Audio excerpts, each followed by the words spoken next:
نزدیکان اوتاجان ددبایف یک صاحبکار 55 ساله از محله پول چقور شهر خوجند میگویند که او بعد بازداشت در نتیجه شکنجه شدید و زیر قوه برق ماندن در شعبه مبارزه با جنایت‌های متشکل شهر خوجند به سکته قلبی گرفتار شده در همین شعبه عباب جان داده است.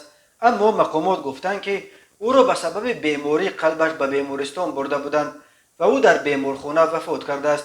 یک منبع پایگاه بامداد گفت اوتاجان ددبایف در محله پول چقر یک چایخانه و در باغ چمچق ارل یک تالار ورزشی را میچرخانید و از شخصیت‌های تاثیرگذار خوجند در سالهای 90 به شمار میرفت. در رابطه به کشتار همان سالها بازداشت شده بود.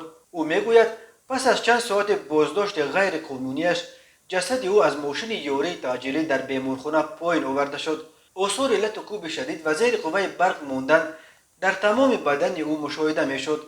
مقامات عباب مرگ مرموز این ساکن خوجند را شرح ندادند، ولی به گفته منبع بامداد کارمندان شعبه مبارزه با جنایت‌های متشکل از او مبلغ کلان برای پشتیبانیش طلب کرده بودند، اما وقتی او قبول نکرد با اتهام کشتار 30 سال پیش دستگیر کرده شد.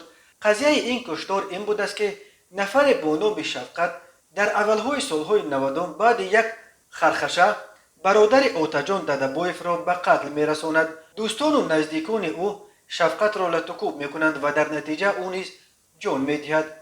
حالا شعبه مبارزه با جنایت‌های متشکل شهر خوجند ددبایف را در این قتل متهم دانسته برای بازپرسی به شعبه برده است و 16 ساعت زیر لطکوب و قوه برق وی را شکنجه دادند. این منبع میگوید قبلا ددبایف از بیماری دل شکایت نداشت، اما در بازداشتگاه بعد لطکوب شدید چند بار از درد شدید دل شکایت میکند، ولی ماموران باور نکرده به لطکوب و شکنجهش ادامه دادند.